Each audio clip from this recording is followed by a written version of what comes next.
Hello students, class 6 हमने last में video में आप फॉरेस्ट के बारे में पढ़ा था।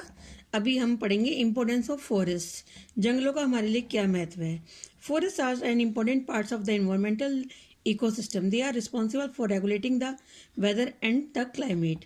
तो फॉरेस्ट जो इम्पोर्टेंट पार्ट है हमारे इन्वायरमेंट का, इकोसिस्टम का, और यही रिस्पॉन्सिबल है हमारे वेदर के लिए और क्लाइमेट के लिए। जो बारिश होती है वो भी इन्हीं की वजह से होती है और क्लाइमेट में चेंज भी। The trees of the forest supply oxygen and absorb carbon dioxide from the air. Forests also perform certain other important functions such as regulating the air currents, moderating floods, preventing the soil erosion and increasing soil fertility.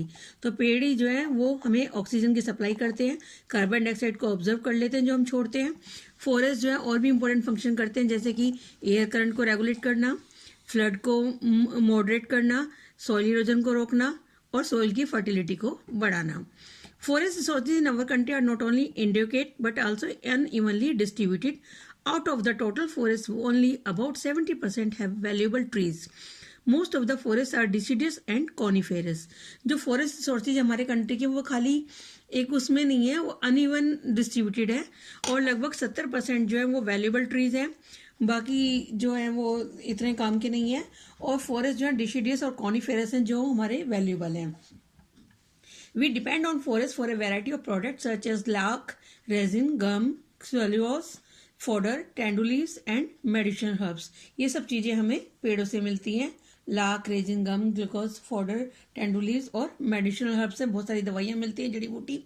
These products are use for making furniture, paper बनाने में, paint बनाने में, plastic बनाने में role play करती हैं और हमारी इकोनॉमी को आगे तक ले जाती हैं। Wood use either as timber or firewood is the most important product. लकड़ियां जो है वो फायरवुड में यूज होती हैं।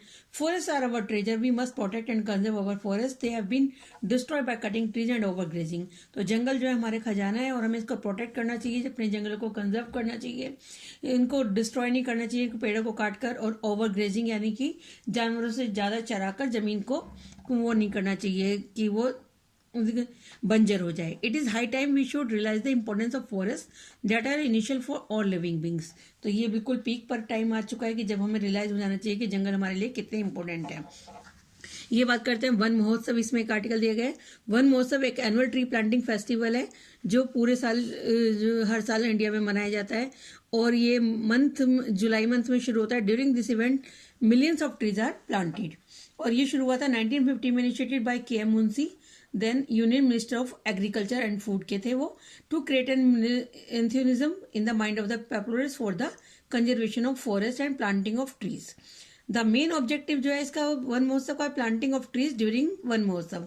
क्यों? Provide fuel and natural manure of cow dung, increase production of potential food resources of the country, help increase the productivity of the agricultural sector, provide fodder leaves for cattle to avoid grazing over reserved forest, यानी कि जंगलों को न खाएं, उनके लिए जो उनका भूसा और होते पत्तियां होती हैं वो उनको प्रोवाइड की जाए। Provide shade and ornamental trees for the landscape के लिए शेड और ऑर्नामेंटल ट्रीज प्रोवाइड किए जाए। Help conservation of soil and prevent further deterioration of the soil fertility, मिट्टी की फर्टिलिटी को बनाने के लिए हम सॉइल कंजर्वेशन करें। Popularise the planting and tending of trees, लोगों में इसको पॉपुलर करें कि पेड़ों को लगाना कितना अच्छा है और लोग इसको ट्रेंड करें। Develop love for trees amongst the people, लोगों में पेड़ों के प्रति प्यार जगाना, प्रेम भावना जगाना। अब बात करते हैं हम वाइल्ड लाइफ की। Wildlife is an important component of our environment. India has a large variety of wildlife due to great diversity of relief and climate. तो इंडिया में बहुत तरह की डाइवर्सिटी है रिलीफ और क्लाइमेट में, इसी वजह से हमारे यहाँ पर अलग अलग तरह के जीव जंतु और वाइल्ड लाइफ मिलती है। There are about 80,000 species of animal in India. India has the more than 1299 species. 1299 type के यहाँ पे बर्ड और रेप्टाइल्स भी पाए जाते हैं और 80,000 से ज्यादा की प्रजातियां जानवरों की पाई जाती हैं। Elephant is the largest and most majestic mammal found in the forest of Assam, West Bengal, Madhya Pradesh, Karnataka, Kerala और तमिलनाडु में एलिफेंट पाए जाते हैं जो कि सबसे बड़े मैमल हैं। वन हॉर्न डायनासोर जो है इंडेंजर्ड स्पेसीज में काउंट होता है। यह भी असम में काजीरंगा में पाया जाता है। That live in the swampy areas and marshy land of Assam and West Bengal. They are protected in the Kaziranga and Manas national park में इनको प्रोटेक्ट किया गया है और जलप्रदा वाइल्ड लाइफ सेंचुरी में। India is the only country in the world that has both tigers and lions. The natural habitat of Indian lions in the Gir forest in Gujarat.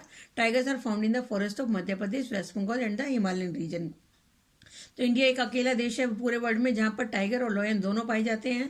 Indian lion जो है गिर forest में पाए जाते हैं गुजरात के, और टाइगर जो है Madhya Pradesh, waste Bengal, Himalayan reason में पाए जाते हैं, सुंदरबन में पाए जाते हैं। और प्रेजेंट में हमारे पास 27 टाइगर रिजर्व्स बनाए गए हैं इंडिया में। Camel are found mostly in the lower and arid parts of the Rajasthan. जो ऊंट है वो हमारे गर्म वनस्पति वाले क्षेत्र में राजस्थान में पाए जाते हैं। वाइल्ड एसिस जंगली गधे हैं जो कि रन ऑफ कच्छ में पाए जाते हैं। और हिमालयन माउंटेन्स में there are many outstanding species including wild sheep, mountain goats, ibex and tapir are found at lower altitudes. The snow leopard and lesser panda are found in the upper reaches. जो तो जितनी height पे जाते हैं वहां पर हमें snow leopard और लेजर पांडा देखने को मिलते हैं। Indian forest are home to a large variety of monkeys. Most famous is langur. The nature has gifted our country with a rich variety of beautiful and colourful birds. तो हमारे पास लंगूर भी हैं, बंदर की भी वैरायटीज हैं, और साथ ही साथ बहुत कलरफुल ब्यूटीफुल बर्ड्स हैं। पिकॉक, फेजेंट्स, गीज, डक्स, मैना, पैराकिट्स, cranes, hornbills और sunbirds.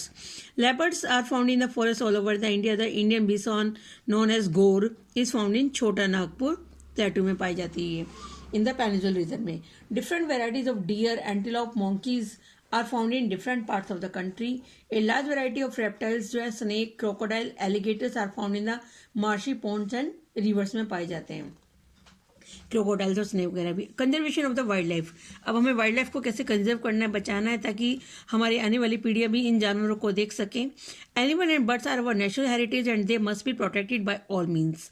To achieve this the government of India has set up a number of national parks, wildlife and bird sanctuary. तो सरकार ने क्या करा है, नेशनल पार्क बनाए हैं, वाइल्ड लाइफ सेंचुरीज बनाई हैं, बर्ड सेंचुरीज बनाई हैं डिफरेंट पार्ट्स में कंट्री के, ताकि उनको प्रिजर्व किया जा सके। वहाँ पर उनका शिकार करना मना होता है और लोगों का भी अंदर बिना परमिशन की एंट्री नहीं कर सकते। इन नेशनल पार्क का जो रिजर्व एरिया होता है which mean for preserving not only wild life but also the natural vegetation. वहाँ पे सिर्फ वाइल्ड लाइफ को ही नहीं, नेचुरल वेजिटेशन और नेचुरल ब्यूटी को भी सेफ रखा जाता है। और वाइल्ड लाइफ सेंचुरी जो होती है वो भी रिजर्व एरिया होता है जहाँ पर प्रिजर्वेशन और डेवलपमेंट की जाती है इंडेंजर्ड स्पीसीज की, यानी कि जो प्रजातियां खत्म होने वाली हैं उनको वहाँ पर डेवलपमेंट के लिए प्रिजर्व किया जाता है ताकि उनकी संख्या बढ़ सके। कॉर्बेट नेशनल पार्क उत्तराखंड में ओल्डेस्ट नेशनल पार्क है इंडिया का, जो कि फेमस शिकारी थे उस समय जिम कॉर्बेट, उनके नाम पर है, जो बाद में चेंज होकर कंजर्वेशनिस्ट बन गए थे, कि वो पर्यावरण के प्रेमी बन गए थे जबकि पहले खुद शिकारी थे। उन्हीं के नाम पे कॉर्बेट नेशनल पार्क शुरू किया गया है। The number of animal species have now drastically reduced and some of them have become endangered. तो बहुत सारे जानवरों की प्रजातियां खत्म हो गई हैं और वो खतरे में रिड्यूस हो गई हैं। Decline has be due to recklessly killing of animal by man for personal enjoyment and gain. लोगों ने अपने पर्सनल, अपने मनोरंजन के लिए और अपने फायदे के लिए उनको मारना शुरू कर दिया है। जानवरों की वो पॉचिंग करते हैं, स्मगलिंग करते हैं उनकी खाल की। Is it serious threat to their survival. This killing disturb the natural food chain in which these animal survive in their ecosystem. एक नेचुरल फूड चेन बन जाती है उन सबके रहने से, जिससे हमारे इकोसिस्टम में बैलेंस रहता है। तो लेकिन जब एक जानवर खत्म हो जाता है और दूसरा बढ़ जाता है तो ये चेन खत्म हो जाती है। This is a serious threat that calls an urgent measure to protect our wildlife. We observe wildlife week in our country in the first week of October every year. तो ये सीरियस थ्रेट है हमारे जंगलों के लिए और wild life के लिए, हमें देखना चाहिए। हर साल हम अक्टूबर में वाइल्ड लाइफ वीक मनाते हैं, फर्स्ट वीक ऑफ अक्टूबर को। We must promote public awareness about wildlife conservation. हमें पब्लिक को भी अवेयर करना चाहिए वाइल्ड लाइफ कंजर्वेशन के लिए। ये इंडेंजर्ड स्पेसीज हैं, उनकी पिक्स दी गई हैं। और endangered species of plants and animals those who are so rare that is likely that they will soon become extinct. वो कम पाई जाती हैं और जल्दी ही खत्म हो जाएंगी।